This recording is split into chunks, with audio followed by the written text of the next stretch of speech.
அனைவருக்கும் நற்புலரி. 2023 மிகவும் சிறப்பாக அமைவதற்காக எடுக்கப்பட்ட ஒரு புதிய முயற்சி. அது 2024 தொடர்ந்தது, 2025 தொடர்கிறது. தினமும் காலை 5:27 6:15 மணி வரை நடைபெறும் இணையவழி இணையப்பயிற்சி நற்புலரி. 9th Sense கன்சல்ட் மற்றும் ரோடு கிளப் ஆஃப் நாகப்பட்டினம் இணைந்து நடத்தும் இந்த இணையவழி இணையப்பயிற்சி. ஒவ்வொரு மாதம் ஒவ்வொரு தலைப்பு, ஒவ்வொரு நாளும் ஒவ்வொரு பெற்றுனர். அந்த வகையில் இந்த மாதத்தின் தலைப்பு காம்பஸ் என்ற பிஸ்னஸ் கம்யூனிகேஷன். இந்த தலைப்பின் கீழ் ஒவ்வொரு நாளும் ஒவ்வொரு ஆளுமே மிகச்சிறப்பாக தங்கள் கருத்துக்களையும் அனுபவங்களையும் வழங்க இருக்கின்றனர். அந்த வகையில் இன்றைய நாள் ஆளுமை அவரை பற்றிய சிறிய அறிமுகம் இந்த பயிற்சியின் இறுதியில் பின்னோட்டத்திற்கு முன்பு வழங்கப்படும். தற்போது இன்றைய நாள் பயிற்றுனர், இன்றைய நாள் பயிற்சியாளர் என் சிவகணி மேடம் அவர்களிடம் இந்த தளம் ஒப்படைக்கப்படுகிறது. This floor is yours. Please welcome ma'am. You can start ma'am.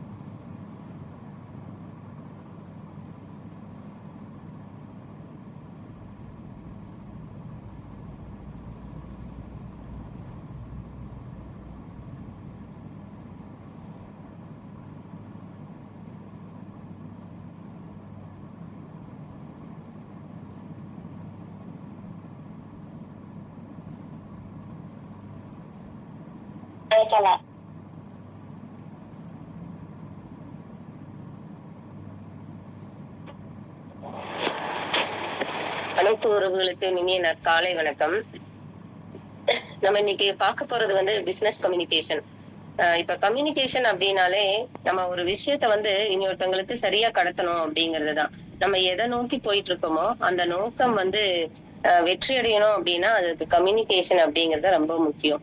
இந்த தகவல் பரிமாற்றம் அப்படிங்கறது நம்ம என்ன அப்படின்னு பார்த்தோம்னா, நம்மளோட உணர்வுகளை பகிர்ந்துக்கணும், அதே சமயம் பரிமாறிக்கணும். இப்ப நான் ஒரு வணிகத்துல இந்த வணிகத்துல நான் வெற்றி அடையணும் அப்படின்னா அதற்கான தெளிவோட அந்த தகவல்களை நான் மத்தவங்களுக்கு கடத்தும் போது மட்டும்தான் அந்த வணிகம் சிறப்பாக இருக்கும். இது வணிகத்துக்கு மட்டும் இல்ல, இது எல்லா இடத்துலயுமே பொருந்தும். இதை நம்ம எப்படி கடத்தலாம் அப்படின்னு பாத்தீங்கன்னா, ஒரு மொழி மூலியமா கடந்த இதுல சொல்லியிருந்தாங்க ஐயா மொழியில எழுத்து மூலமாகவோ அல்லது ஒரு குறியீடு மூலமாகவோ சைகை மூலமாகவோ நம்ம கடத்தலாம் அப்படின்னு சொல்லிட்டு. அந்த காலத்துல எல்லாம் பாத்தீங்கன்னா நம்மளுக்கு எழுத்து வராதுக்கு முன்னாடி நம்மளோட சைகைகள் மூலமா மட்டும்தான் நம்ம பரிமாறிட்டு இருந்தோம். இதை நம்ம எதெல்லாம் நம்ம பரிமாறிக்கிறோம் அப்படின்னா, நமக்குள்ள இருக்கிற சிந்தனைகள், உணர்ச்சிகள், எண்ணங்கள். இப்ப எனக்கு ஒரு புது ஐடியா வருது அப்படின்னா அந்த ஐடியாவை நான் மத்தவங்க கிட்ட சொல்லி அதுல பிளஸ் அண்ட் மைனஸ் என்ன இருக்கு அப்படிங்கறத தெரிஞ்சுட்டு அதுக்கப்புறமா அதை நம்ம இம்ப்ளிமெண்ட் பண்ணும்போது அது ஒரு வெற்றியை நோக்கி இருக்கக்கூடிய ஒரு பயணமா இருக்கும் அப்படின்ட்டு. அதுக்கப்புறம் நம்மளுடைய எண்ணத்தின் வெளிப்பாடுதான் அந்த வெற்றி இருக்கும் அப்படின்னு சொல்லலாம். இப்போ ஒரு எல்லாம் எந்த ஒரு வெற்றியை நோக்கி போயிட்டு இருக்கோம். சோ அந்த வெற்றிக்கான தேடல் நான் ஒரு ஆள் மட்டும் பண்ணனா முடியும் அப்படின்னு பாத்தீங்கன்னா அது முடியாது. சோ ஒட்டுமொத்த டீம் ஒர்க். அதுக்கப்புறம் நம்ம தகவல் தொடர்பு அப்படின்னா அதுக்கு என்னெல்லாம் திறன் நம்மளுக்கு அடிப்படையா இருக்கு அப்படின்னு பாத்தீங்கன்னா, இப்ப நானும் நீங்களும் பேசிட்டு இருக்கோம்னா நம்மளுக்குள்ள இருக்கிற ஒரு உடன்படிக்கை ஒரு ஒப்புதல் சரியா இருந்தா மட்டும்தான் நான் சொல்லக்கூடிய விஷயங்கள் கேட்கும். அதாவது நம்ம கேட்கிற திறன் அந்த இடத்துல இருக்கணும். அதுக்கப்புறம் நம்ம கவனிக்கிற திறன் இருக்கணும். நான் சொல்ற விஷயத்த நீங்க கவனிக்கிறீங்களா? சோ அதை கவனிச்சா மட்டும்தான் நம்மளால கிரகிக்க முடியும். அத பத்தி ஆராய முடியும். ஆராயும் திறன் இருக்கா? அதுக்கப்புறமா நான் இப்ப உங்ககிட்ட சொல்லியிருக்கேன் அப்படின்னா அதை நீங்க அனலைஸ் பண்ணிட்டு திரும்ப எங்கிட்ட எக்ஸ்பிரஸ் பண்றதுக்கு அதற்கான ஒரு பேச்சு திறன் இருக்கா? இதை நீங்க அனலைஸ் பண்ணி முடிச்சுட்டு இதுக்கப்புறமா இந்த விஷயத்த நீங்க இதை சொன்னீங்க அப்படின்னு சொல்லிட்டு கேள்வி கேட்கக்கூடிய திறன் இருக்கா? இதெல்லாம் நீங்க பண்ணி முடிச்சுட்டு ஆராய்ஞ்சு முடிச்சுட்டு இதுக்கான ரிசல்ட் என்னவா இருக்கு அப்படின்னு சொல்லிட்டு ஒரு மதிப்பு பண்ண முடியுமா அப்படின்னு பாத்தீங்கன்னா அந்த மதிப்பீடு திறன், இதோட பின் விளைவுகள் என்ன அப்படிங்கறத நம்மளோட அனலைஸ் பண்ணக்கூடிய ஒரு ஸ்கில் இருக்கா அப்படிங்கறதெல்லாம் பாக்கணும். இத ஃபர்ஸ்ட் நம்ம இதெல்லாம் பண்ணிட்டு நம்மளால அதை உணர முடியுமா? நம்ம அதை உணர்ந்தாதான் மத்தவங்களுக்கு அதை கடத்த முடியும். சோ இந்த திறன் எல்லாம் கம்யூனிகேஷனுக்கு ரொம்ப ரொம்ப அவசியம். இப்போ நம்ம ஒரு கம்யூனிகேட் பண்ணும்போது நம்மளோட உடல் அசைவாகட்டும், குரல் ஆகட்டும், சொற்கள் ஆகட்டும், இது எல்லாமே ஒரு கோஆர்டினேஷனா இருந்தா மட்டும்தான் இது நடக்கும். இந்த உடல் அசைவு அப்படின்னு பாத்தீங்கன்னா நான் ஒருத்தவங்க கிட்ட எக்ஸ்பிளைன் பண்ணும்போது ஒரு 55% வந்து நம்ம உடல் மொழியில தான் வந்து இந்த தகவல் தொடர்பு அப்படிங்கிறது கடத்தப்படுது. இந்த குரல் அப்படிங்கிறது ஒரு 38% வந்து கடத்தப்படுது. சொற்கள் நம்ம எந்த சொற்களை தேர்ந்தெடுக்கிறோம் அப்படிங்கிறது ஒரு 7% வந்து சொல்றாங்க. இது வந்து நம்ம டைரக்ட் கம்யூனிகேஷன்ல வந்து இந்த ஸ்கில் எல்லாம், அதாவது இந்த மாதிரி உணர்வுகள்லாம் வந்து சொல்றாங்க டைரக்ட் கம்யூனிகேஷன் மூலியமா. ஒரு முக பாவனைகள் எப்படி இருக்கு, மத்தவங்க கிட்ட பேசும்போது நம்மளோட தோரணை எந்த மாதிரி இருக்கு அப்படிங்கறது நம்ம சொல்லுவோம் இல்லையா? நேர்கொண்ட பார்வையில வந்து நம்ம சொல்லும்போது நம்மளோட விஷயங்கள் வந்து அந்த மனிதருக்கும் வந்து ஈஸியா கடத்தலாம் அப்படின்னு சொல்லிட்டு. அப்புறம் நம்ம சொற்கள் தான் வந்து ரொம்ப ரொம்ப முக்கியம். மிகவும் நேர்த்தியாக எளிமையான சொற்களை வந்து, இப்ப நான் வந்து ஒரு ஆங்கிலத்துல உரையாடக்கூடிய நபருக்கு சொல்லணும்னா அவங்களுக்கு கம்யூனிகேட் பண்றது இங்கிலீஷ்ல தான் பண்ணி ஆகணும். ஸோ அந்த யாருக்கு எந்த லாங்குவேஜ் தெரியுதோ அதை வச்சுதான் நம்ம கம்யூனிகேட் பண்ணணும். தெரியாத லாங்குவேஜ் கிட்ட நம்ம கம்யூனிகேட் பண்ணி ஒரு பிரயோஜனம் கிடையாது. அதற்கப்புறமா நம்மளோட நம் பேசுற ஸ்டைல், குமரேசன் சார் சொன்னாரு, நம்ம அந்த சொற்களை உபயோகிக்கும் பொழுது எந்த அளவுக்கு அழுத்தம் கொடுக்குறோம், இந்த கரெக்டா நம்ம வந்து சொல்ற விஷயத்த தெளிவா சொல்றோமா அப்படிங்கறதெல்லாம் வந்து அந்த சொற்களோட உபயோகத்துல வந்து நம்ம பயன்படுத்தணும். அதுக்கப்புறம் நம்ம எழுத்து அப்படின்னு சொல்லி பார்த்தோம்னா, ஒரு எழுத்து வந்து நம்ம தெளிவா இருந்தா மட்டும்தான் அந்த இடத்துல வந்து ஒரு வர்த்தகம் வந்து சிறப்பா செயல்பட முடியும். இது எல்லா இடத்துலயுமே பொருந்தும். ஒரு வார்த்தையை வந்து நீங்க விளக்கி சொல்லணும் அப்படின்னா, அது ஷார்ட்டா இருந்தாலும் தெளிவா இருக்கணும். அட் த சேம் டைம் அவங்களுக்கு படிச்சு புரிஞ்சுக்கிற மாதிரி இருக்கணும். இதெல்லாம் தான் வந்து ஒரு கம்யூனிகேஷன்லாம் வர்றது. இப்ப நீங்க உங்ககிட்ட இருக்கிறத மத்தவங்களுக்கு கடத்தணும்.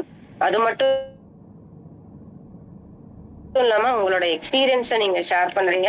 அதுக்கப்புறம் அவங்க கிட்ட இருக்கிற பிளஸ் அண்ட் மைனஸை நம்ம தெரிஞ்சுக்கணும்.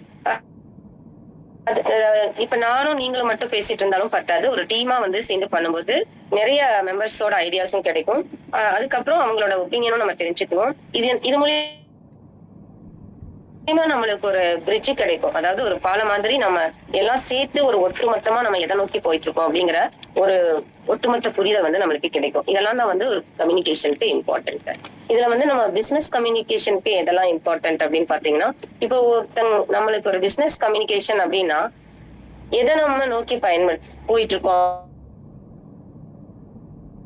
அப்படின்னா, ஃபர்ஸ்ட் எம்ப்ளாயிக்கு வந்து சாட்டிஸ்பேக்ஷன் இருக்கணும். அந்த ஒர்க் பண்றவங்க வந்து மகிழ்ச்சியோட இருந்தாதான் அந்த பிசினஸ் வந்து நல்லா டெவலப் ஆகும். அது மட்டும் இல்லாம அந்த கம்பெனிக்கு வந்து ஒரு பாசிட்டிவ் கல்ச்சர் இருக்கணும். அதாவது என்ன சொல்லலாம்னா, அந்த ஒர்க்கருக்கும் அந்த எம்ப்ளாயிக்கும் இருக்கிற ரிலேஷன்ஷிப் வந்து எப்போதும் ஒரு பாசிட்டிவான நோக்கோட இருக்கணும். அதுக்கப்புறம் நம்ம ஒரு வேலை செய்யறாங்க அப்படின்னா அவங்களை என்கரேஜ் பண்ணணும். அவங்க கிட்ட இருக்கிற புது ஐடியாஸை வந்து கலெக்ட் பண்ணணும்.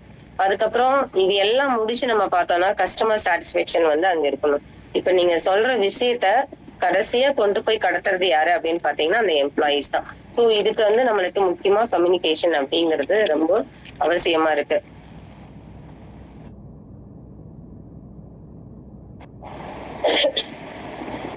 இப்ப நீங்க இதுல கம்யூனிகேஷன் இது முடிச்சிட்டோம். நம்ம இப்போ பிசினஸ் கம்யூனிகேஷன்ல ஒரு பிசினஸ் வந்து நம்மளுக்கு நல்லா டெவலப் ஆகணும் அப்படின்னா அதுக்கு நீங்க என்ன பண்ணணும்? உங்களோட உங்களுக்குள்ள இருக்கிற ஆர்வம் வந்து எப்போதுமே வந்து குறையாம பாத்துக்கணும். அது மட்டும் இல்லாம நம்ம செய்யக்கூடிய செயல்ல வந்து நம்மளுக்குள்ள ஒரு மன தடை வருது அப்படின்னா அந்த தடையை வந்து நீங்க கடந்து செல்லணும். ஒரு சின்ன ஒரு தோல்வி வந்தா கூட நீங்க இவ்வளவுதானா இந்த பிசினஸ்ல அப்படின்னு சொல்லிட்டு நீங்க விட்டீங்கன்னா அதை வந்து நம்ம சக்சஸ் பண்ணவே முடியாது. சோ அதுல இருந்து நம்ம என்ன மாற்றத்தை நோக்கி போயிட்டு இருக்கோம், சோ இந்த மாதிரி வந்துச்சுன்னா இதுக்கப்புறம் நம்ம என்ன மாதிரி ஐடியா யோசிக்கலாம் அப்படின்ட்டு மாத்தி யோசிச்சு புது புது வழிகளை கண்டுபிடிச்சு அந்த பிசினஸ்ல வந்து ஒரு புதுமையை புகுத்தினா மட்டும்தான் நம்ம வந்து ஒரு சக்சஸ்ஃபுல் மேனா வர முடியும். அதுக்கப்புறம் என்ன காரணத்தினால அப்படிங்கறத அனலைஸ் பண்ணணும். இப்ப நிறைய யோசனை வரும். அந்த யோசனைல எதை நம்ம பெஸ்டா இம்ப்ளிமெண்ட் பண்ணலாம் அப்படின்னு சொல்லிட்டு பார்க்கணும். இப்ப ஒரு ஐடியான்னு எடுத்துட்டீங்கன்னா ஒரு குழுவா உட்கார்ந்து நிறைய பேர் வந்து விவாதிச்சு அதுக்கப்புறமா அதுல சரமான ஐடியாவை எடுத்துட்டு இப்ப நிறைய பேர் வந்து ஐடியா சொல்லுவாங்க, அதை நம்ம எடுக்க கூடாது. இப்ப ஒரு கம்பெனி வந்து நல்லா டெவலப் ஆகணும் அப்படின்னா அவங்களுக்குள்ள இருக்கிற பிரச்சனை இல்ல நிறைய சொல்யூஷன் சொல்லுவாங்க. இப்போ எக்ஸாம்பிள் பாத்தீங்கன்னா இந்த மாதிரி ஒரு வதந்திகள் வந்து பரவிட்டு இருக்கு, இந்த பிராண்ட் வந்து இந்த மாதிரி இருக்கு அப்படின்னா அதுக்கு நம்ம என்ன மாற்றி யோசிக்கலாம் அப்படின்னு சொல்லிட்டு ஒரு குரூப் மீட்டிங் போட்டு அதை அனலைஸ் பண்ணும்போது நம்மளுக்கு ஒரு தெளிவான ஒரு ஐடியா கிடைக்கும். ஸோ அதை நம்ம வந்து இம்ப்ளிமெண்ட் பண்ணணும். அதுக்கப்புறம் நம்ம இப்ப ஒரு கஸ்டமருக்கும் எம்ப்ளாயி அண்ட் மேனேஜ்மெண்ட் இவங்க 3 பேருக்குமே இருக்கிற ஒரு ரிலேஷன்ஷிப் வந்து கண்டினியூவா இருக்கணும் அப்படின்னா அதுக்கு ஃபர்ஸ்ட் நீங்க இந்த கிரிட்டிசிசம் அப்படிங்கிறது இருக்கவே கூடாது. ஒரு சின்ன விஷயத்த வந்து ஒரு ஒர்க் பண்றவங்க வந்து இந்த மாதிரி பண்ணலாம் சார் அப்படின்னு சொன்னாங்கன்னா ஓகே குட், இது நல்லாதான் இருக்கு இந்த ஐடியா அப்படின்னு சொல்லிட்டு அவங்களோட விஷயங்களை நீங்க கிரிட்டிசைஸ் பண்ணக்கூடாது. இதெல்லாம் ஒரு விஷயம்னு வந்து அபத்தமா இருக்கிற மாதிரி சொல்றீங்க அந்த மாதிரி சொல்லாம நம்ம வந்து அவங்களை என்கரேஜ் பண்ணணும். அப்பதான் இன்னொரு டைம் ஏதாவது ஒரு ஐடியா வந்தா கூட வந்து சொல்லுவாங்க. அதுக்கான ஒரு வழியை நம்ம தான் ஏற்படுத்தி கொடுக்கணும். அதுக்கப்புறம் ஒரு ஐடியா வந்து அவங்க சொல்றாங்கன்னா அவங்க கிட்ட நம்ம வந்து நான் இப்ப சொன்னதேதான் துணிச்சலா வந்து அவங்கள வரவேற்கணும். அப்பனா மட்டும்தான் அவங்க நெக்ஸ்ட் டைம் வந்து வாஸ்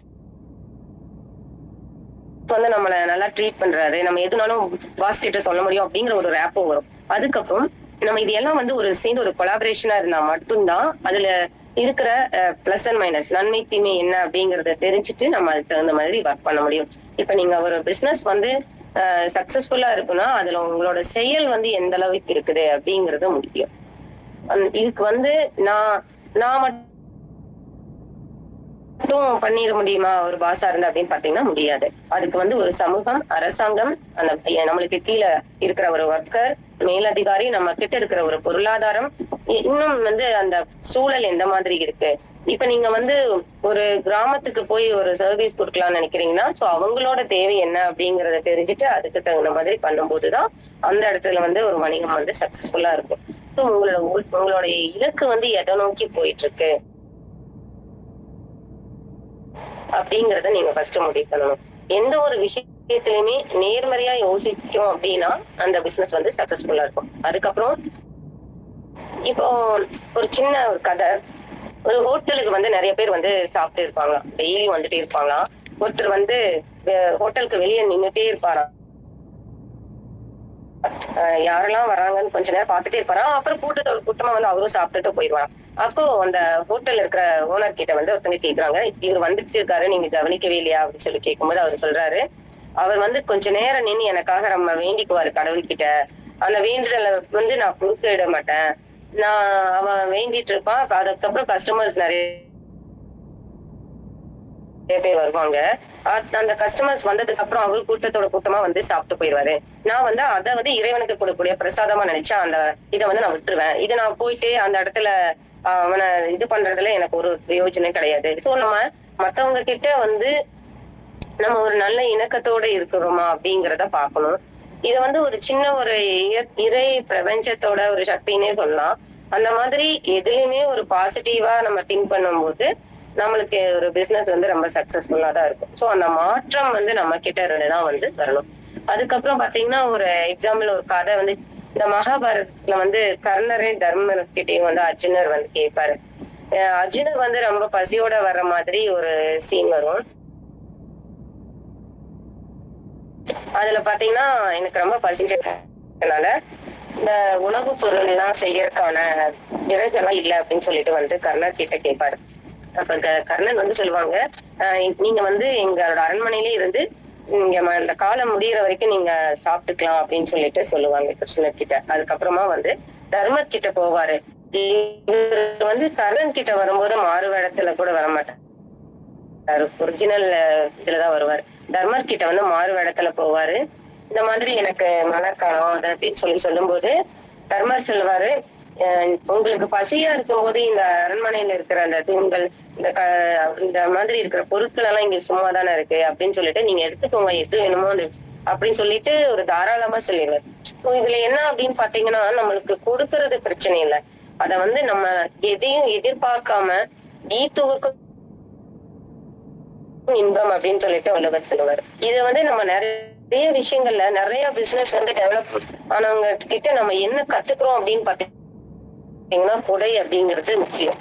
இந்த கொடையில பாத்தீங்கன்னா ஒண்ணு இல்லை, இப்ப நம்ம எத்தனை பேர் வந்து பிளட் பேங்க்ல வந்து IMA ரோட்டரி எல்லாம் வந்துட்டு நிறைய சர்வீஸ் பண்ணிட்டு இருக்காங்க. அது மட்டும் இல்லாம இந்த ராமராஜ் பாத்தீங்கன்னா அவங்க சின்ன ஒரு குறுந்தொழிலா தான் வந்து ஆரம்பிச்சிருப்பாங்க. நிறைய பேர் வீடு கட்டுறதா அப்படின்னு யோசிச்சிருப்போம். அதுல வந்து ஒரு புதுமையை புகுத்தி நம்ம அந்த ஒட்டிக்கோ கட்டிக்கோ அந்த மாதிரி வரும்போது, ஓ இது கொஞ்சம் ஈஸியா இருக்கும்போது இப்ப இருக்கிற ஜெனரேஷன் மக்களும் உபயோகப்படுத்துற மாதிரி இருக்கு. ஸோ வந்து ஒரு வணிகத்துல வந்து நம்மளுக்கு புதுமை அப்படிங்கிறது முக்கியம். அது மட்டும் இல்லாம நம்ம வந்து இந்த நிறுவனம் இருக்கு அப்படிங்கறது தெரியணும் அப்படின்னா, நீங்க அந்த கொடை இந்த மாதிரி ஒரு அறம் சார்ந்த செயல்களை செய்யும் போது மட்டும்தான் நம்ம வந்து இன்னும் டெவலப் ஆக முடியும் அப்படிங்கிறது. நம்ம ஒரு 10 ரூபாய் சம்பாரிச்சா கூட அதுல 1 ரூபாய் வந்து ஈகைக்கு கொடுக்கும்போது மட்டும்தான் அந்த இடத்துல ஒரு பிசினஸ் ஆகட்டும், ஒரு ஃபேமிலி ஆகட்டும் ஒரு சக்சஸ்ஃபுல்லா இருக்க முடியும். இதுதான் வந்து நம்ம ஒரு சிம்பிளா சொல்லணும். அதுக்கப்புறம் ஒரு இது வந்து இந்த ஸ்டோரி பாத்தீங்கன்னா, ஒரு 2 ஃப்ரெண்ட்ஸ் வந்து நடந்து வந்துட்டு இருக்காங்க. ஒரு பெரிய பங்களாவ பாக்குறாங்க. அது ரொம்ப பாழடைஞ்ச பங்களாவா இருக்கு. இவங்க 2 பேரோட ஒரு யோசனை வந்து எந்த மாதிரி இருக்குன்னா, ஒரு ஒருத்தர் வந்து யோசிக்கிறாரு, இந்த பங்களாவ வந்து நான் வந்து வாங்கி ஒரு 20,000 ரூபாய்க்கு நான் வந்து வாடகைக்கு விடலான்ட்டு இருக்கேன். நீ என்னடா நினைக்கிற அப்படின்னு சொல்லிட்டு அவன்கிட்ட கேட்கும்போது அவன் சொல்றான், நீ 20,000 ரூபாய்க்கு நீ விட்டுற மாதிரி இருந்துச்சுன்னா நான் என்ன யோசிக்கிறேன்னா, அதே பங்களாவை வாங்கி அது ரொம்ப பாழடைஞ்ச பழமையான பங்களா, அதை கொஞ்சம் இனி கொஞ்சம் எஸ்டாப்ளிஷ் பண்ணி டெவலப் பண்ணி அதை நான் வந்துட்டு ஒரு பேலஸ் மாதிரி பண்ணி அதை ஒரு பெரிய லெவல்ல நான் பண்ணலான் இருக்கேன் அப்படிங்கிற மாதிரி சொல்லுவான். ஸோ இந்த 2 பேருக்கான ஒரு சிந்தனை வந்து வேறுபாடு எப்படி இருக்குது அப்படிங்கிறத நம்ம யோசிக்கணும் இந்த இடத்துல. இதுதான் வந்து ஒருத்தருமே நம்ம 10 ரூபாய் கையில வச்சிருந்தாலும் அதை 100 ரூபாயா மாத்துறதும், அது 1 ரூபாயா டவுன் ஆகுறதும் அது நம்ம கிட்ட இருக்கிற ஸ்கில்லு பிளஸ் நம்ம செய்யக்கூடிய சர்வீஸ் இது மூலியமா தான் வந்து ஒரு பிசினஸ் வந்து டெவலப் ஆகும். இப்ப நீங்க ஒரு செயலை செய்யும் போது அதுக்கான ஒரு திட்டமிடல்ல ஒரு 15 நிமிடமாவது அதை பற்றி ஒரு சிந்தனை வந்து இருக்கணும். நீங்க அந்த ஒர்க் வந்து நீங்க பண்ணலாம், இந்த பிளான் பண்ணலாம் அப்படின்னு சொல்லிட்டு ஒரு 15 மினிட்ஸ் பிளான் பண்றீங்க அப்படின்னா, இந்த ஒர்க் கம்ப்ளீட் ஆனதுக்கு அப்புறம் ஒரு 10 மினிட்ஸ் அதோட எண்ட் ரிசல்ட் என்ன அப்படிங்கறதையும் நம்ம வந்து அனலைஸ் பண்ணணும்.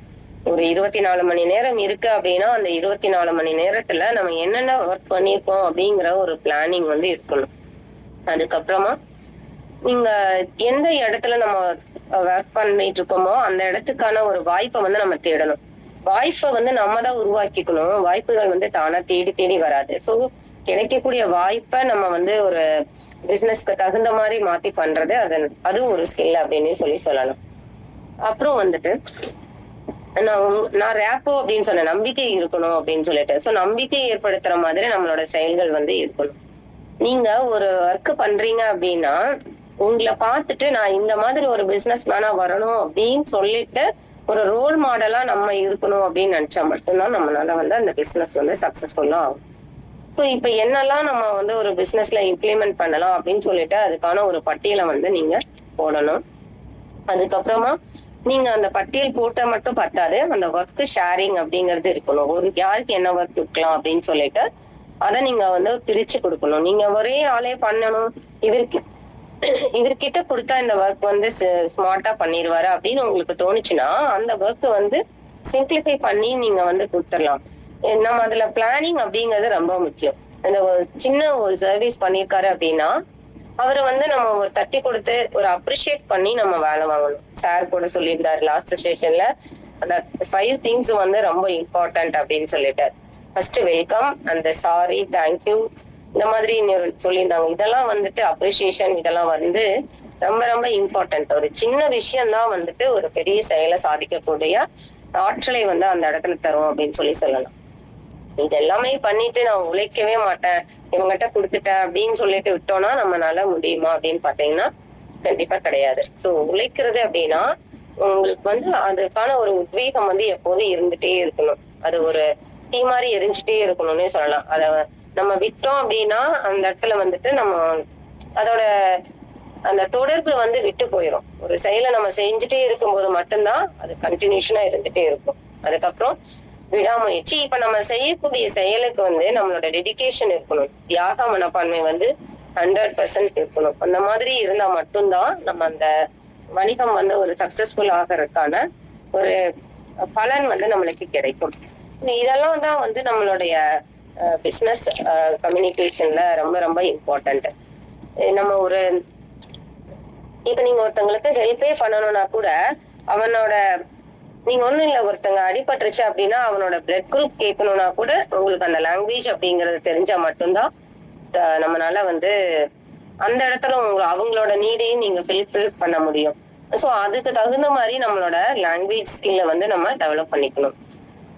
இது எல்லாம் வந்துட்டு நம்ம இவ்வளவு தூரம் பார்த்தோம் இல்லைங்களா? இதுக்கு எல்லாம் மொத்தமா நம்மளுக்கு பிசினஸ் கம்யூனிகேஷன் ஒரு 20 பாயிண்ட்ஸ் சொல்றாங்க. என்னன்னா, அந்த நீங்க சர்வீஸ் பண்றீங்கன்னா அதுக்கான ஒரு ப்ராடக்ட்ஸ் வந்து நீங்க இம்ப்ரூவ் பண்ணிட்டே இருக்கணும். நீங்க இம்ப்ரூவ் யுவர் ப்ராடக்டிவிட்டி. அதுக்கப்புறம் அச்சீவ் எம்ப்ளாயி சாட்டிஸ்ஃபேக்ஷன், அப்புறம் டெசிஷன் மேக்கிங். இது எல்லாமே நான் இப்ப சொன்னதே தான். அதை அப்படி சொல்லியிருக்காங்க. Improve work culture, prevent conflicts. இப்ப 2 பேருக்குள்ள இருக்கிற பிரச்சனை அப்படின்னு அந்த இடத்துல வரக்க கூடாது. ஒரு சுமூகமா போற மாதிரி இருந்தாதான் அந்த சூழல் வந்து ரொம்ப சிறப்பா இருக்கும். அப்புறம் நீங்க ஒரு கிராமத்துக்கு போறீங்க அப்படின்னா அந்த அந்த கிராமத்துல இருக்கிறவங்களுக்கு என்ன லாங்குவேஜ் தெரியுமோ அதை நீங்க வந்து சொல்லணும். சோ அதுக்கு வந்து அங்க இருக்கிற ஒரு பர்சனை தேர்ந்தெடுத்து கூட நீங்க வந்து எக்ஸ்பிளைன் பண்ணலாம். அந்த இடத்துல போயிட்டு நம்ம புரியாத மொழி பேசிட்டு இருக்கிறோம், ஒரு பிரயோஜனம் இல்லை. அதுக்கப்புறமா நம்மளோட லீடர்ஷிப். அதுக்கப்புறம் லோ இமெயில் ஓவர்லோட். நம்ம ஓவரா வந்துட்டு நம்மளுக்கு இமெயில்ஸ் எல்லாம் வந்துட்டு இருக்குன்னா நம்ம எதை வந்து மெயினா கான்சன்ட்ரேட் பண்ணோமோ அந்த மாதிரி இருக்காது. ஸோ அங்கதான் வந்து ஸ்மார்ட் ஒர்க் இருக்கணும். அதுக்கப்புறம் கோஆர்டினேஷன், நம்மளோட அச்சீவிங் கோல், எதை நோக்கி போயிட்டு இருக்கோம் அப்படின்னு சொல்லிட்டு இதெல்லாம் தான் வந்துட்டு நம்மளோட கம்யூனிகேஷனுக்கு ரொம்ப இம்பார்ட்டன்ட் அப்படின்னு சொல்லலாம்.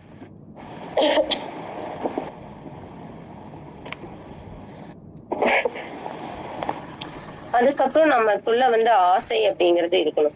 நான் இப்ப பணக்காரன் ஆகணும் அப்படின்னா அதுக்கான ஆசை இருந்தா மட்டும்தான் நம்மளால அங்க ஒரு திட்டமிடல் இருக்கும். அதை நோக்கி பயணம் செய்யணும் அப்படிங்கிற ஒரு எண்ணம் வரும். நம்மளுக்கான ஒரு விருப்பம் இருந்தா மட்டும்தான் நம்ம கிட்ட நம்பிக்கை அப்படிங்கிற ஒரு செயல் வந்து இருக்கும். நீங்க ஒண்ணுமே கொஞ்சம் கூட எதையுமே யோசிக்காம இருந்தீங்கன்னா அது பாட்டுல இருக்கட்டும், யாராவது பண்ணுவாங்க அப்படிங்கிற ஒரு மைண்ட் செட் இருந்துச்சுன்னா அந்த இடத்துல வந்து ஒரு பிசினஸ் வந்து சக்சஸ்ஃபுல்லா இருக்காது. இப்ப நம்ம ஒரு தடை வருது அப்படின்னா அந்த தடையை நம்ம வாய்ப்பா மாத்தி அதை நம்ம வந்து எப்படி வெற்றிய கையாளணும் அப்படிங்கறத அந்த இடத்துல வந்து அதுதான் நம்ம சொல்றோம், மாத்தி யோசிக்கணும். காற்றுள்ள போதே தூற்றிக்கொள் அப்படின்னு சொல்லுவாங்க. எந்த நேரத்துல எந்த பிசினஸ் பண்ணனா எப்ப சக்சஸ்ஃபுல் ஆகும் அப்படிங்கறத தெரிஞ்சு நம்ம பண்ணணும். இப்போ நம்ம மத்தவங்களை பார்த்து பொறாமப்பட்டுட்டு அவன் இப்படி இருக்கான் இவன் இப்படி இருக்காங்கிறத தவிர்த்துட்டு நம்ம வந்து எப்படி இருக்கணும், நம்ம மத்தவங்களுக்கு ஒரு ரோல் மாடலா இருக்கணும் அப்படிங்கறதான் வந்து மெயின் கவனிக்கணும். அதுக்கப்புறமா நம்ம நேர்மறையோட சிந்திக்கணும் அப்படின்னு சொல்லியிருந்தேன். நம்மளோட திறமை வந்து சரியான இடத்துலதான் நம்ம வந்து உபயோகப்படுத்துறோமா அப்படிங்கிறத நீங்க வந்து கவனிக்கணும். நம்ம வெற்றியாளர்கள் வந்து எங்கேயுமே அவங்கள முன்னிலைப்படுத்துறது எப்படின்னா அவங்களோட திறமை எந்த இடத்துல தேவையோ அந்த இடத்துல மட்டும்தான் சொல்லுவாங்க. இப்ப சராசரி மனிதர்கள் பாத்தீங்கன்னா அவங்களுக்கு சரியான இடத்துல வந்து விளக்க தெரியாது. ஆனா புத்திசாலி மனிதர்கள் வந்து எந்த இடத்துல தேவையோ அந்த இடத்துல அவங்களோட பிரசன்ஸ் வந்து கொடுப்பாங்க. அது மட்டும் இல்லாம நம்ம இவ்வளவு நேரம் உழைச்சிருக்கேன் ஆனா அதுக்கான ரிசல்ட் வரல அப்படின்னு சொல்லிட்டு ஒரு மன உளைச்சலுக்கு ஆளாகிறத விட நம்ம எப்படி நம்ம உழைச்சா எந்த மாதிரியான ஒரு ரிசல்ட் கிடைக்கும் அப்படிங்கறத தெரிஞ்சுட்டு நம்ம அதுக்கான ஒரு பாதையை வந்து தேர்ந்தெடுத்தோம் அப்படின்னாலே நம்ம வந்து ஒரு சக்சஸ்ஃபுல்லா வர முடியும். இதுக்கு வந்து நம்ம நிறைய பேரை வந்து பார்க்கலாம். எத்தனையோ பேர் வந்து சாதிச்சவங்க இருக்காங்க. இப்போ நம்ம ஒரு புதுமையை எடுத்துட்டோம்னா ஒரு புதுமை வந்து ஒரு நாள்ல வந்துடாது. ஸோ அது ஒரே ஒரு விஷயத்த மட்டும் வச்சு நம்ம பண்ண முடியாது. அதற்கான கூட்டு முயற்சி, அந்த புது வழியினோட தேடலை வந்து தேடுறது, அங்க வந்து இந்த திறமையை எப்படி நம்ம செயல்படுத்தலாம் அப்படிங்கிறது, அதுல ஒரு பாதையை கண்டுபிடிச்சு அதுல ஒரு சரியான கேள்வி கேட்டு ஒரு திட்டமிடலோட நம்ம அந்த விஷயத்த செய்யும்போது மட்டும்தான் ஒரு பிசினஸ் வந்து ஒரு சக்சஸ்ஃபுல்லா இருக்கும்.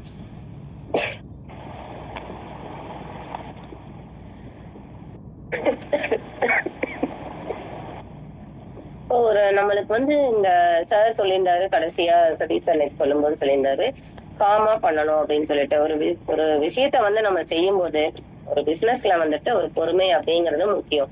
ஸோ நம்மளோட பலன் வந்து வர்ற வரைக்கும் நம்ம வந்து காத்திருக்கணும். அந்த காத்திருப்பு அப்படிங்கிறது ரொம்ப அவசியம். அது மட்டும் இல்லாம நம்ம கடன் வாங்கி நம்ம செலவு பண்ணினா அந்த கடனுக்கு மீறிய எல்லைக்கு மீறி வராம இருக்கிறதையும் நம்ம பார்த்துக்கணும் பிசினஸ்ல. நம்ம ஒரு பிசினஸ் பண்றோம் அப்படின்னா அந்த பிசினஸ ஒரே இதுலயும் நம்ம வந்து இன்வெஸ்ட் பண்ணக்கூடாது. சோ பிரிச்சு நம்ம அந்த மாதிரி பண்ணும்போது நம்மளுக்கு பெனிஃபிட்ஸ் வந்து இருக்கும். ஒரே இதுல போட்டு லாஸ் ஆகிறப்போ ஸோ அந்த ஷேரிங் வந்து எல்லா இடத்துலயும் போடுறதுக்கும் நம்மளுக்கு வந்து ஒரு டிஃபரன்ஸ் இருக்கும். இதையும் நம்ம வந்து பிசினஸ்ல பார்க்கணும். அதுக்கு தகுந்த மாதிரி அப்புறம் நம்ம ஒரு வயசு இருக்குன்னா இந்த வயசுல நம்மளால என்ன பிசினஸ் பண்ண முடியும், இதுல வந்து நம்ம சக்சஸ்ஃபுல்லா பண்ணலாமா அப்படிங்கறதெல்லாம் நம்ம தெரிஞ்சுட்டு ஒரு வயசுக்கு தகுந்த மாதிரி ஒரு பிசினஸ் பண்ணணும். அப்புறம் நம்ம ஸ்மார்ட்டா செய்யறோம் அப்படின்னா இப்ப அந்த ஸ்மார்ட் அப்படின்னு அந்த ஸ்கில் பார்த்தீங்கன்னா இந்த பங்குச்சந்தை நிலவரம் நம்ம தெரிஞ்சுக்கிட்டு அதுக்கு தகுந்த மாதிரி நம்ம வந்து நம்மளோட செயல்களை வந்து செய்யணும். அது மட்டும் இல்லாம நம்மளுக்கு ஒரு பயம் அப்படிங்கறது வரக்கூடாது. இப்ப நீங்க நீச்சல் கத்துக்க போறீங்க அப்படின்னா அத வந்து தண்ணியில பத்தின ஒரு பயம் இல்லாம நீங்க போனா மட்டும்தான் நம்ம வந்து அந்த அத கத்துக்க முடியும். அதே மாதிரி ஒரு பிசினஸ்ல இவ்வளவு பணம் லாஸ் ஆகும், நம்ம கெயின் கிடைக்குமா அப்படிங்கிற மாதிரி ஒரு அந்த எண்ணம் இருக்குது அப்படின்னா அந்த இடத்துல நம்ம அடி வாங்கிடுவோம். சோ அதனால அந்த பயம் அப்படிங்கறத நம்ம தவிர்க்கணும். அதே மாதிரி ஒரு இதை செய்யும்போது நம்ம அந்த இடத்துல ஒரு முன்னுரிமை கொடுத்து அதை வந்து ஒரு முன்னிலைப்படுத்தி செய்யும்போது நம்ம வந்து சக்சஸ்ஃபுல் மேன் ஆக முடியும். நம்ம செய்யணும் அப்படின்னு தோணிச்சுன்னா அதை உடனே செஞ்சிடணும். இன்னைக்கு செய்யலாமா நாளைக்கு செய்யலாமான்னு காலம் தள்ளி போட்டோம்னா அது வந்து ஒரு வெற்றியை நோக்கி போகுமா அப்படின்னு பாத்தீங்கன்னா கண்டிப்பா கிடையாது. ஒரு நிமிடத்துல நம்ம எத்தனை விஷயங்களை சாதிக்கலாம் அப்படிங்கறது அந்த நிமிடம் போனதுக்கு அப்புறம் தான் தெரியும். அத நம்ம கையில வச்சிட்டு இருக்கும் போது நம்மளுக்கு தெரியாது. அட நேத்து இது பண்ணிருக்கலாமோ அப்படின்னு சொல்லிட்டு அது போனதுக்கு அப்புறமா தான் நம்ம வந்து யோசிப்போம். சோ அந்த மாதிரி இருக்கக்கூடாது. அது அதுக்கப்புறம் ஒரு சீனியர் கைடன்ஸ் எப்போதுமே நம்ம சொல்லுவோம். நம்ம முதுமை அப்படின்னு சொல்றத நிறைய அவங்க வாழ்ந்த அனுபவங்கள் தான் வந்து அவங்கள்ட்ட இருக்கிற நம்ம எத்தனை அனுபவங்களை வந்து அவங்க சேகரிச்சிருக்காங்க. அவங்க கிட்ட இருந்து ஆலோசனை பெற்றுட்டு நீங்க போய் ஒரு புது பிசினஸ் ஸ்டார்ட் பண்றீங்க அப்படிங்கறத விட அந்த பிசினஸ் செஞ்சுட்டு இருக்கிறவங்க கிட்ட இதுல இருக்கிற பிளஸ் அண்ட் மைனஸ் என்ன அப்படிங்கறத நீங்க தெரிஞ்சுக்கிட்டு அதுக்கப்புறமா இறங்குறதுக்கும் வந்து வித்தியாசம் இருக்கு. சோ இதெல்லாம் வந்து நீங்க பண்ணுனீங்க அப்படின்னா அதுக்கப்புறமா ஒரு பிசினஸ் நீங்க ஸ்டார்ட் பண்ணீங்க அப்படின்னாலே உங்களுக்கு வந்து அதோட வெற்றி எப்படிங்கிறது தெரியும். இதுக்கு நம்ம நிறைய பேரை வந்து எக்ஸாம்பிளே சொல்லலாம். எலன் மஸ்க், பில் கேட்ஸ், அதுக்கப்புறம் ஹாவர்ட் சூட், இந்த மாதிரி நிறைய பேர் நம்ம சொல்லலாம். ஏன்னா அவங்களோட வாழ்க்கையெல்லாம் பார்த்தோம்னா அவங்களுக்கு ஒரு சின்ன ஒரு ஸ்பார்க் தான் அவங்களோட வெற்றியை வந்து தீர்மானிக்குது அப்படின்னே சொல்லலாம். அவங்களோட ஒரு ஆர்வம். இப்போ நம்மளுக்கு வந்து இப்போ நான் வந்து ரொம்ப வறுமையில இருக்கும்போது எனக்கு ஒரு ஃபுட் வந்து ஒரு நேரம் சாப்பிடறதுக்கே கிடைக்கல அப்படின்னா சாப்பிடாம இருக்கிற எத்தனையோ பேரோட உணர்வுகள் வந்து எனக்கு தெரியும். அதுக்கப்புறமா நான் வந்து எனக்கு யாராவது ஒருத்தங்க ஹெல்ப் பண்ணாலோ பண்ணாட்டியோ என்னுடைய முன்னேற்றத்துக்கு அப்புறமா என்னை மாதிரி இருக்கிறவங்களுக்கு நான் ஏதாவது ஒரு சக்சஸ்ஃபுல் பண்ணணும் அப்படிங்கிற ஒரு ஃபீல் வரும் இல்லையா? அந்த மாதிரி ஒரு ஒரு விஷயத்துலயுமே பிசினஸ் அப்படின்னு எடுத்துட்டீங்கன்னா நம்ம எப்படி பண்ணணும் அப்படிங்கிறத நம்ம தெரிஞ்சுக்கிட்டு நம்ம அதை வந்து நோக்கி பயணிச்சோம் அப்படின்னாலே ஒரு வணிகம் வந்து ஒரு சக்சஸ்ஃபுல்லா இருக்கணும். ஸோ நம்மளோட வணிகம் வந்து சிறப்பா இருக்கணும் அப்படின்னா நம்மளோட மனநிலை ரொம்ப ரொம்ப இம்பார்ட்டன்ட் அப்படின்னு சொல்லலாம். நம்ம எதையுமே நமக்கு ஜெயிக்கணும் அப்படிங்கிற ஒரு வெறி இருக்கணும். அதுக்கு வந்து ஒரு காத்திருப்பு அப்படிங்கிற ஒரு பொறுமை இருக்கணும். வாய்ப்பு எங்க வருது அப்படிங்கறத தேடி தேடி நம்ம தினம் தினம் போயிட்டே இருந்தா மட்டும்தான் ஒரு சக்சஸ்ஃபுல்லா நம்ம பண்ண முடியும். அதுக்கப்புறமா நம்ம சிம்பிளா இருக்கிறதையோ கஷ்டமா இருக்கிறதையோ அனலைஸ் பண்ணி நம்ம தெரிஞ்சுக்கணும். நம்ம சரியா ரெண்டையும் அனலைஸ் பண்ணிட்டு அதுக்கப்புறமா அதை திட்டமிட்டு நீங்க ஒரு வளர்ச்சியை நோக்கி போகும்போது அது மிகச்சிறப்பானதான் இருக்கும். அது வந்து ஒரு சஸ்டைனபிலிட்டி ஒரே மாதிரி பண்ணிட்டே இருக்கணும். இன்னைக்கு வந்து நம்ம 8 மணி நேரம் உழைச்சிட்டோம், நாளைக்கு வந்து கொஞ்சம் ரெஸ்ட் எடுத்துக்கலாம் அப்படிங்கிற மாதிரி இருக்கக்கூடாது. ஏன்னா நீங்க உழைக்கும் போது மட்டும்தான் நீங்களும் ஒரு சுறுசுறுப்பா இயங்கிட்டே இருப்பீங்க அப்படிங்கிறதுக்கான ஒரு காரணம் கூட சொல்லலாம். ஸோ ஒரு பிசினஸ் வந்து சக்சஸ்ஃபுல்லா ஆகணும் அப்படின்னா அது நம்ம கையில மட்டும்தான் இருக்கு. அது நமக்குள்ளேயே தான் இருக்கு. அதை நம்ம தேடிட்டே தான் இருக்கணும். விட்டோம் அப்படின்னா அதை வந்து வெற்றியா காண முடியாது. இதெல்லாம் வந்துட்டு நம்ம பாக்குறோம். சோ நம்ம வந்து தினம் தினம் நம்மளுடைய பயணத்துல என்ன வெற்றியை நோக்கி போயிட்டு இருக்கோம் அப்படிங்கறத தெரிஞ்சுட்டு அதற்கான ஒரு கம்யூனிகேஷன் ஆகட்டும், புதுமையாகட்டும், செயலாகட்டும் ஒவ்வொன்னையும் நம்மளுடைய வாழ்க்கையில வந்து நடைமுறைப்படுத்தணும் அப்படின்னு சொல்லிட்டு இந்த வாய்ப்பு கொடுத்த தலைவர் அவர்களுக்கும் நமது குழு நண்பர் அவர்களுக்கும் உறவுகளுக்கும் என்னுடைய நன்றியை தெரிவித்துக் கொள்கிறேன். Thank you so much ma'am. நண்பர்களே, இன்று அதிகாலை வேளையில் ஒரு மிகச்சிறப்பான நாள் தொடக்கத்தை வழங்கிய இன்றைய நாள் பயிற்றுனை பற்றி ஒரு சிறிய அனுபவம். இவங்க வந்து உடுமலைப்பேட்டையை சேர்ந்தவங்க. இவங்க வந்து ப்ரொஃபஷன்னு பார்த்திங்கன்னா செவிலியர் இவங்க, ஒரு நர்ஸ் இவங்க, ஸ்டாஃப் நர்ஸு. ப்ளஸ் இது மட்டும் இல்லாமல் ஸ்டாஃப் நர்ஸ்க்கு ட்ரைனிங் வழங்கக்கூடிய, பயிற்சி வழங்கக்கூடிய பயிற்றுனரும் இவங்க. இது மட்டும் இல்லாமல் தமிழ் மேல் உள்ள ஆர்வத்தின் காரணமாக நிறையா சொற்பொழிவுகள் வழங்கிட்டு இருக்காங்க, நிறைய பயிற்சிகளும் வழங்கிட்டு இருக்காங்க. இணைய வழியில் நற்புலரி அல்லாத நிறைய தளங்களில் பயணிச்சிட்ருக்காங்க. நிறைய புத்தகத்திறனைவும் புக் ரிவ்யூஸ் வழங்கிட்டு வந்துட்டுருக்காங்க. நற்புலரி ஆரம்பித்த 2ஆம் வருடம் தொடக்கத்திலிருந்து தொடர்ந்து பயணிச்சிட்ருக்காங்க. ஒவ்வொரு மாதமும் வழங்கக்கூடிய தலைப்பின் கீழே மிக சிறப்பாக தன்னுடைய கருத்துக்களையும் அனுபவங்களையும் வழங்கிட்டு வராங்க. இது மட்டும் இல்லாமல் ஒவ்வொரு நாளும் பயிற்சியின் இறுதியில் ஒவ்வொரு பயிற்றுனர்களையும் ஊக்குவிக்கும் வகையில் பின்னோட்டம் வழங்கிட்டு வந்துட்டுருக்காங்க. இந்த பின்னோட்டத்தில் இவங்களுடைய தனிச்சிறப்பு என்னென்னா, அந்த பின்னோட்டத்திற்கு வழங்கும்போது தன்னுடைய கவிதையும் கூடவே சேர்த்து வழங்கக்கூடிய ஒரு மிகச்சிறப்பு இவங்கள்ட்ட உண்டு. அதனால தான் இவங்களை கவிதைவதை சிவக்கண்ணின்னு எல்லாருமே கூப்பிட்றாங்க. இப்படி பல நல்ல விஷயங்களுக்கு சொந்தக்காரரான இன்றைய ஆளுமை கவிதேவதை என் சிவக்கணி மேடம் அவர்களை அறிமுகப்படுத்துவதில் நற்புலரி பெருமிதம் கொள்கிறது. Thank you so much ma'am. தொடர்ந்து இன்று பிறந்தநாள், திருமண நாள், சுப நிகழ்ச்சிகள் கொண்டாடுற நண்பர்கள் யாராவது இங்கே இருந்தால் சொல்லணும்.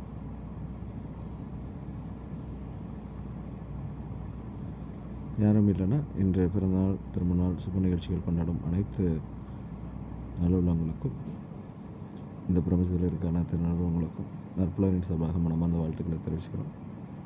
தொடர்ந்து பின்னோட்டம் வழங்க விரும்புகிறவங்க ஹேண்ட் ரைஸ் பண்ணலாம். முதலாவதாக பிருத்திவிராஜன் சார், நீங்கள் அட்மிட் பண்ணி பேசலாம் சார். Thank you boundary sir. அனைவருக்கும் இனிய காலை வணக்கம் உறவுகளே.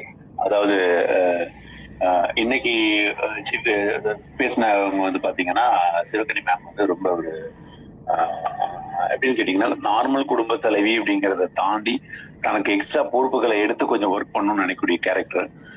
நேத்து தான் நினைக்கிறேன், நேத்து அவங்க ஃபீட்பேக் கொடுக்கும்போது தெரிஞ்சது அவசரமா ஓடிட்டு இருக்காங்க, மூச்சு வாங்குச்சு, அதோட கரெக்டான ஃபீட்பேக் கொடுத்து ஓடிட்டு இருந்தாங்க. அது நமக்கே தெரியுது அவங்க எவ்வளவு இதா இருப்பாங்க அப்படின்னு சொல்லிட்டு. ஜென்ஸ்க்கு பாத்தீங்கன்னா வீட்டுல வேலைகள் எல்லாம் பொறுப்பா குடும்ப தலைவி பார்த்துப்பாங்க, நம்ம ரிலாக்ஸா உட்காந்துட்டு ஃபீட்பேக் கொடுத்துட்டு இந்த மாதிரி விஷயங்கள் இருக்கும், சில இடங்கள்ல ஜாலியா இருப்பாங்க. ஆனா லேடிஸ் அப்படி கிடையாது. அவங்க எல்லா வீட்டு வேலையும் பார்த்துட்டு ஒரே டைம்ல குக்கர் விசில் வந்துச்சா எத்தனை விசில் போயிட்டு இருக்குங்கிறதையும் பார்க்கணும், புளியை கரைச்சி வச்சுட்டு இருப்பாங்க, இந்த பக்கம் குழம்பு கொதிச்சுட்டு இருக்கும், இது தாளிச்சமா அது தாளிச்சமான்னு தெரியாது. இதுக்கிடையில சிவகணி மேம் நீங்க ஆர்டரைஸ் பண்ணீங்க, நீங்க வாங்க ஃபீட்பேக் கொடுங்க அப்படின்னா எல்லாத்தையும் போட்டு ஓடி வைக்க முடியாது, ஏன்னா இல்லைன்னா சாப்பாடு பிரச்சனை ஆயிடும். அவ்வளவு பொறுப்புகளுக்கு இடையில காலையில நட்புகளை கலந்துக்கிட்டு பண்றது அப்படிங்கிறது மிகப்பெரிய விஷயம். அதுவும் செஷன் ப்ரெசென்ட் பண்றதுங்கிறது அதை விட முக்கியமான விஷயம். ஏன்னா கொஞ்சமாவது அட்லீஸ்ட் ஒரு அரை மணி நேரம் 1 மணி நேரமாவது உட்காந்து என்ன பேச போறோம் அப்படிங்கிறத யோசிச்சு கொஞ்சம் ப்ரிப்பேர் பண்ணி தான் உட்காந்து பண்ண முடியும். எப்பவுமே இல்லை, சகோதரி சிவகணி ரொம்ப ஒரு தன்னுடைய பெஸ்ட் பெர்ஃபார்மன்ஸ் அப்படிங்கிற விஷயத்தை கொடுப்பாங்க. ஃபீட்பேக் அப்படிங்கிற விஷயத்த நம்ம நல்லா பார்த்துருப்போம். அவங்களுக்கு நேரம் இருந்து அவங்களால கொஞ்சம் யோசிக்க முடிஞ்சதுன்னா டக்குன்னு உடனே ஒரு கவிதை, அதனாலதான் கவிதை எழுதி உங்களுக்கு சொல்றோம், டக்குன்னு உடனே ஒரு கவிதையை கிரியேட் பண்ணி சொல்லிடுவாங்க. அடுத்தவங்களை அப்ரிஷியேட் பண்ணணும், அடுத்தவங்களை மோட்டிவேட் பண்ணணும் அப்படின்ட்டு நினைக்கும் போது பேசிக்கலாவே சில பேருக்கு பாத்தீங்கன்னா அந்த ட்ரைனிங் கெப்பாசிட்டி அப்படிங்கிறது இன்பார்ன் நேச்சர்னு சொல்லுவோம். அது சகோதரி சிவகணிக்கு உண்டு. அது பிறவிலேயே அந்த சில குணங்கள் இருக்கும். அதாவது அடுத்தவங்களை அப்ரிஷியேட் பண்ணணும் அப்படிங்கிற எண்ணம் உண்டு. முத சகோதரி சிவகணி நான் பேசும்போது அவங்க எனக்கு கால் பண்ணி, அவங்களே தான் கால் பண்ணி, சார் நல்லா இருக்கீங்களா, நான் சிவகணி பேசுறேன் சார் நட்பு, அவங்களுக்கு செல்ஃப் இன்ட்ரடியூஸ் ஆயிட்டு பேசலாம். எனக்கு ரொம்ப ஆச்சரியமா இருந்தது அந்த ஃபர்ஸ்ட் டைம் பேசும்போதுலாம். அது மாதிரி ஒரு ஒரு ஒரு தனிநபர், ஒரு எழுச்சி மிக்க ஒரு தனிநபர் அப்படின்னு சொல்ல முடியும். ஒரு இன்னைக்கு செஷன் ரொம்ப, அதாவது ஒரு என்டர்பிரினர்ஷிப் எடுக்கக்கூடிய ஒரு ட்ரெயினருக்கு ஒரு பெரிய விஷயம் கிடையாது. ஆனா வேற ஒரு ஃபீல்ட்ல இருந்துகிட்டு என்டையர்லி டிஃப்ரெண்ட். அவங்க ஃபார்மசி, மெடிக்கல் அந்த மாதிரி ஒரு ஃபீல்ட்ல இருந்துகிட்டு எப்படி ஒரு என்டர்பிரினர் அப்படிங்கிற ஒரு ஷூவை போட்டுட்டு அவங்க நடக்க முடியும் அப்படிங்கிறது ரொம்ப ஆச்சரியமா இருக்கு. ரொம்ப அழகா ஒரு ஒரு பிசினஸ் கம்யூனிகேஷன் அப்படிங்கிற விஷயத்தை ரொம்ப அருமையா சொல்லிட்டு இருந்தாங்க. வாழ்த்துக்கள் சகோதரி, தொடர்ந்து உங்களுடைய சேவை, இந்த சொசைட்டிக்கான சேவை தொடர்ந்து இருக்கட்டும், சிறப்பா இருக்கட்டும். ஹெல்த் தயவு செய்து பாருங்க. அவ்வளவு இருமல் இருந்தது, த்ரோட் அவ்வளவு பிரச்சனை இருந்தது. மிளகு யூஸ் பண்ணுங்க, மிளகு தேர்லாம் போட்டு சாப்பிடுவாங்க. நீங்க த்ரோட்டை பார்த்துக்கோங்க. முக்கியமா வெந்நீர் பக்கத்துல வச்சுக்கோங்க. ஏன்னா ஃபீமேலுக்கு வந்து பாத்தீங்கன்னா அவங்க ஹெல்த் அவங்க மட்டும் தான் பார்க்கணும், யாரும் கவனிக்கிறது ஆள் இருக்காது. ப்ளீஸ் டேக் கேர், ஹெல்த் பார்த்துக்கோங்க, த்ரோட்டை கவனமா பார்த்துக்கோங்க. ரொம்ப அருமையான செஷன். அது ஒரு பிசினஸ் கம்யூனிகேஷன் ஒரு விஷயத்த ஒரு சாதாரணமா எளிமையா எல்லாருக்கும் போய் புரியுற மாதிரி ரொம்ப அருமையா சொன்னீங்க. Thank you so much for your valuable timing and presentation. Thank you நட்புலரி. Thank you so much Prithivirajan sir. தொடர்ந்து ராமசுப்ரமணியன் சார், நீங்கள் அன்மியூட் பண்ணி பேசலாம் சார்.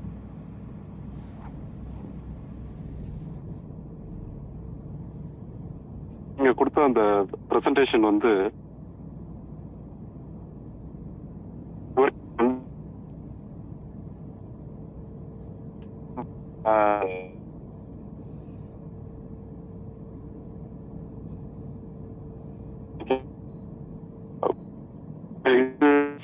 அதே முடிஞ்சது. ரொம்ப நன்றி மேடம், ரொம்ப thanks. Thank you so much Ramasubramanian sir. Ramesh sir, நீங்கள் அன்மியூட் பண்ணி பேசலாம் சார்.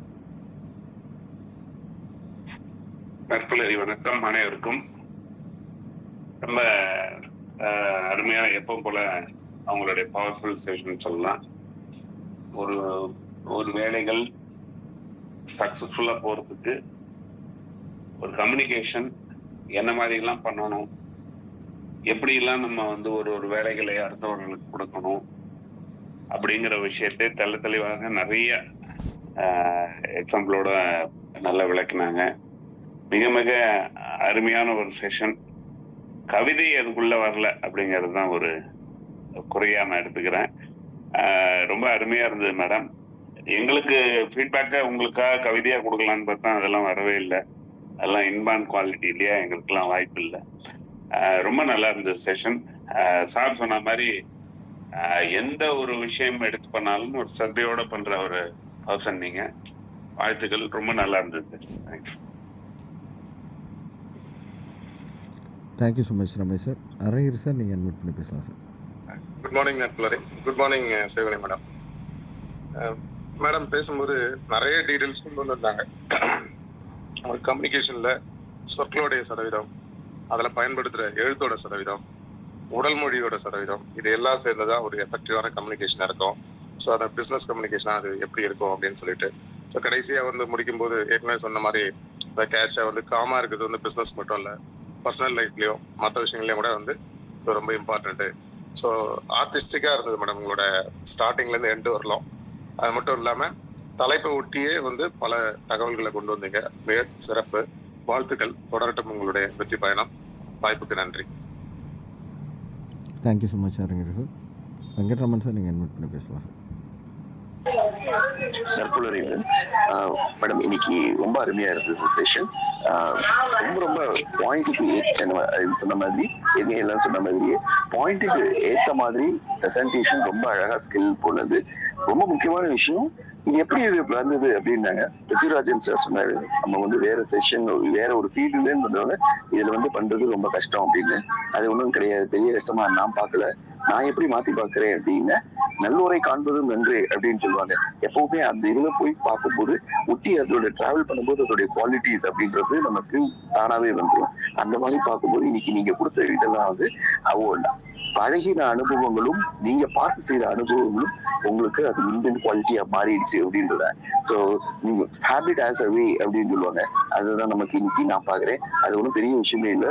உள்ளிருந்து வர்றது உடன் பிறந்து வர்றதுதான் நீங்க ரொம்ப அழகா சொன்னீங்க. அந்த 20 குவாலிட்டிஸ் வந்து ரொம்ப அருமையா இருந்தது மேடம். ஏற்கனவே சொன்னதுதான் அப்படின்னாலும் அது உங்க ஸ்டைல்ல சொன்னது நிமிஷம். அதோட முக்கியமான விஷயம் என்னன்னா, பொதுவா எல்லாரும் ட்ரைனிங் அப்படின்னா ஒரு மித் இருக்கும். இந்த மாதிரி பவர் பாயிண்ட் பிரசன்டேஷன் அதை வந்து எக்ஸ்பிளைன் பண்ணி வீடியோ அதெல்லாம் தேவையில்லை. நம்மளுடைய எப்படி நம்ம கம்யூனிகேட் பண்றோம், கம்யூனிகேஷன் தான் இங்க முக்கியம் அப்படின்றது. அந்த இதை வந்து நீங்க உடச்சி இருந்தீங்க அப்படின்றது நிறைய பேர் பண்ணிருக்காங்க, நிறைய பேர் பண்ணாலும் இன்னைக்கு நீங்க பண்ணது ரொம்ப நல்லா இருந்துச்சு madam. Thank you very much. All the best madam. Thank you. Thank you so much Venkatraman sir. Satish sir, நீங்கள் அட்மிட் பண்ணி பேசலாம் sir. Thank you sir. Good morning நற்புலரி மேம். இன்னைக்கு செஷனில் வந்து ரொம்ப சூப்பராக இருந்தது. அதில் 3 டீ எனக்கு ரொம்ப பிடிச்சிருந்தது. உங்களோட செஷனில் குவாலிட்டி, குவான்டிட்டி அண்ட் பங்க்சுவாலிட்டி 3 டீயுமே கரெக்டாக இருந்துச்சு. ப்ளஸ் இன்னொரு விஷயம் சொல்லணும் அப்படின்னா, நீங்கள் வரிசையாக ஒரு விஷயத்தையும் சொல்லிட்டு அந்த ரேப்போ அப்படிங்கிற ஒரு வேர்டு சொன்னீங்களா, அந்த வேர்டு தான் இன்னைக்கு ரொம்ப இம்பார்ட்டண்டான ஒரு வேர்ட். ஏன்னா ஒரு இடத்துல வந்து அந்த ரேப்போ அப்படிங்கிறது கிரியேட் ஆயிடுச்சுனாலே அது எந்த விஷயமா இருந்தாலும் சரி அது ரொம்ப சக்ஸஸ்ஃபுல்லாக போகுது அப்படின்னு தான் அர்த்தம். ஸோ நீங்கள் கரெக்டான இடத்துல அந்த ரேப்போங்கிற வேர்டு யூஸ் பண்ணீங்க. அது ரொம்பவே எனக்கு சூப்பராக இருந்துச்சு. அந்த விஷயத்த சொல்லும் போதே நல்லா இருந்துச்சு. அண்ட் ஒவ்வொரு அனாலிசிஸ் பண்ணிட்டு அதை நீங்கள் கரெக்டாக அந்த கோர்வையாக கோர்த்து வந்து கடைசியாக முடிச்சிங்க. ஸோ ஓவரால் செஷன் ரொம்ப சின்சியராக ஒரு பிஸ்னஸ் கம்யூனிகேஷனுக்கு என்ன தேவை அப்படிங்கிறத எக்ஸலண்ட்டாக சொல்லி முடிச்சிருந்தீங்க. Congratulations ma'am. Thank you so much. Thank you so much Satish sir. Nithyadev ma'am, நீங்கள் அட்மிட் பண்ணி பேசலாம் மேம். உற்சாகமான காலை வணக்கம்.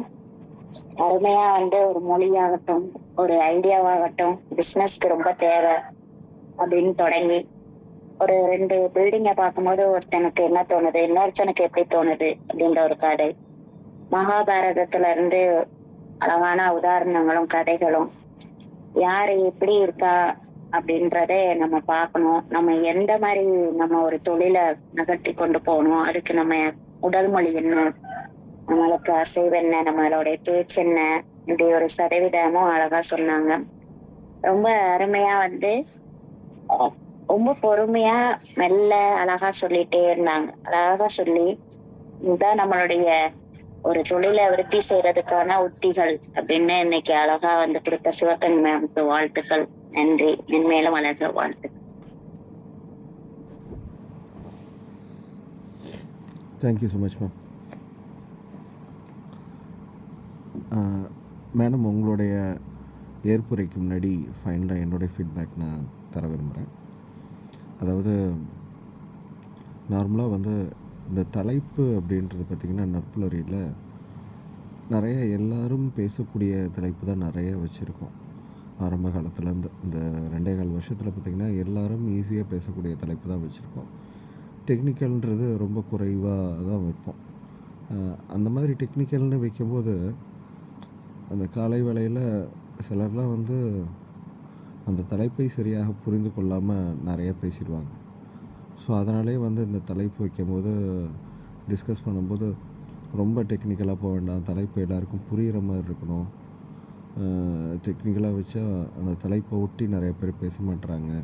அப்படின்றதுனால இந்த டெக்னிக்கல் டாபிக் போகிறதில்ல. அப்படியே ஏதாவது வச்சாலுமே கூட எல்லாருக்கும் புரிகிற மாதிரி விளக்கமும் நாள் கொடுத்துட்றோம். சில நாளில் சிலர் வராங்க, சில நாள் வர முடியறதில்ல. அது அவங்களோட சூழ்நிலை காரணம் இருக்குது. அதனால் அப்படியே போயிட்டுருக்கும்போது இந்த ஒரே மாதிரி போயிட்டுருக்கு, எல்லோரும் ஈஸியாக பேசுகிற மாதிரி இருக்குது, கொஞ்சம் டெக்னிக்கலாகவும் வச்சா நல்லாயிருக்கும் அப்படின்ற மாதிரி திருப்பி அந்த பேச்சு அடிபட்டுச்சு. ஸோ அப்போ தான் இந்த டாபிக் வைக்கணும் அப்படின்னு டிசைட் பண்ணி இது பண்ணது. அந்த டாப்பிக்கு வச்ச நாளே மேடம் உடனே பார்த்துட்டு சிவகனி மேம் கேட்டிருந்தாங்க, டாபிக் நல்லா இருக்குது, எப்படி இந்த மாதிரி யோசித்து வச்சிங்க அப்படின்ற மாதிரி கேட்டிருந்தாங்க. ஸோ அன்றைக்கே அந்த டாபிக் என்ன அப்படின்றது கேட்டு தெரிஞ்சுக்கிட்டு புரிஞ்சுக்கிட்டாங்க மேடம். ஸோ அதை நான் அடிக்கடி சொல்லுவேன், மேடம் நீங்கள் ஒரு பயிற்றுனர் அப்படின்னு சொல்லுவேன், பயிற்சியாளர் எப்படி பண்ணுவாங்களோ அந்த மாதிரி எடுக்கிறீங்க அப்படின்னு. இன்றைக்கி எடுத்த செஷன் சும்மா சிம்பிளாக இந்த டாப்பிக்கை புரிஞ்சிக்கிட்டு மட்டும் எடுக்கலை, இதை ப்ராப்பராக ப்ரிப்ரேஷன் பண்ணியிருக்காங்க. நான் ஃபஸ்ட்டு பாலே 6ர்னு சொல்லுவேன். ஃபஸ்ட்டு எடுத்த உடனே அந்த இத்தனை சதவீதம் ஆஹா மேடம் இவ்வளோ ப்ரிப்ரேஷன் பண்ணியிருக்காங்க. ஏன்னா ஒரு ட்ரெயினர் தான் இந்த மாதிரி ப்ரிப்பேர் பண்ணுவாங்க. இந்த கண்டென்ட்லாம் எனக்கு பழைய ஒரு விஷயமா இருந்தாலும் ஏற்கனவே எடுத்திருந்தாலும் ஒரு பொதுவான ஒரு தளத்தில் எல்லாருக்கும் பார்த்திங்கன்னா இந்த தகவல்கள்லாம் தெரியாது. ஆனால் அந்த தகவல்களை ஒர்க் பண்ணால் மட்டும்தான் அந்த தகவல்கள் தெரியும். அது எல்லாத்தையுமே ஒர்க் பண்ணி ப்ரிப்ரேஷன் பண்ணி சூப்பராக கொடுத்துருக்காங்க. அது மட்டும் இல்லாமல் ஏற்கனவே எடுத்த ஒவ்வொரு நபர்களின் கருத்துக்களையும் அக்னாலேஜ் பண்ணி அதில் உள்ள ஒரு விஷயத்தை எடுத்து திருப்பியும் அதை ரீஇன்வென்ட்னு சொல்லுவாங்க. அது ரொம்ப முக்கியம். அது ஒரு ட்ரெயினரால் தான் அந்த மாதிரி பண்ண முடியும். ஸோ அந்த மாதிரி ஒரு ட்ரெயினருக்கு உள்ள குவாலிட்டியாக இன்றைக்கி செஷன் நான் பார்த்தேன். ரொம்ப எக்ஸலண்ட்டாக இருந்துச்சு. எல்லாருமே சொன்னது நானும் அக்னாலேஜ் பண்ணுறேன். வேறு ஒரு பரிமாணம் தான் இன்றைக்கி செஷன்னு சொல்லலாம். Thank you so much ma'am. நிறைவாக உங்களுடைய ஏற்புரையை நீங்கள் வழங்கலாம் மேம்.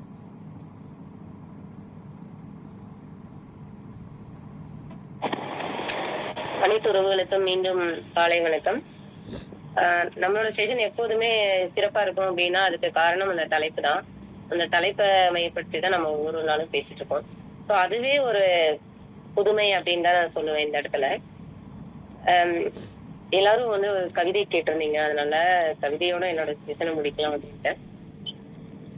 பின்னூட்டம் வழங்கி பின்புலமாக விளங்கும் இந்நாளை இனிமையாய் இயக்கும் நற்புலரியில் தன்னிறைவாய் இருந்தது என தங்களின் மொழியால் உங்களின் வாய்மொழியால் உதிர்த்து வழங்கி எனக்கு வாழ்த்து தெரிவித்த வாழ்ந்து கொண்டிருக்கும் வாழ்வை மெருகேற்றும் ஊக்கிகளாக செயல்படும் உங்களுக்கு என் மனமார்ந்த நன்றிகள். என்றும் இனிய நாளாக அமையட்டும். நன்றி sir. Thank you so much ma'am. நண்பர்களே, இன்று அதிகாலை வேளையில் மிக சிறப்பான ஒரு நாள் தொடக்கத்தை வழங்கிய இன்றைய பேச்சாளர், இன்றைய பயிற்றுனர் மேம். ஹெல்த்தை பார்த்துக்குங்க அப்படின்ட்டு பிருத்திவிராஜன் சார் ஏற்கனவே சொன்னாங்க. எல்லார் ஹெல்த்தையும் நீங்கள் பார்த்துக்கிட்டு இருக்கீங்க. ஒரு செவிலியராக, ஒரு ஸ்டாஃப் நர்ஸாக உங்களோட ஹெல்த்தையும் நீங்கள் நிச்சயமாக நல்லா பார்த்துப்பீங்கன்னு நம்புகிறோம். இருந்தாலும் நற்புலரின் சார்பாக சீக்கிரமாக உங்களுக்கு இப்போ இருக்கக்கூடிய இந்த ஹெல்த் இஷ்யூ சரியாயிடணுன்னு வேண்டிக்கிறோம். Get well soon ma'am. நண்பர்களை, இன்று அதிகாலை வேளையில் மீண்டும் ஒரு முறை இன்றைய நாள் சிறப்பாக வழங்கின சிவகனி மேம் அவர்களுக்கு மனமார்ந்த நன்றியுடன் வெளிப்படுத்திக்கிறோம். இந்த நிமிஷம் வரைக்கும் பயணித்துட்ருக்க அனைத்து நல்லுள்ளங்களுக்கும், பயணித்து வேலை நிமித்தம் காரணமாக வெளிப்பட்ட அனைத்து நல்லுள்ளங்களுக்கும், பின்னோட்டம் வழங்கிய அனைத்து நல்லுள்ளங்களுக்கும் நற்புலரின் சார்பாக மனமார்ந்த நன்றியுடன் வெளிப்படுத்திக்கிறோம். மீண்டும் ஒரு நல்ல செஷனில் நாளைக்கு சந்திப்போம் நண்பர்களை. நன்றி, வணக்கம்.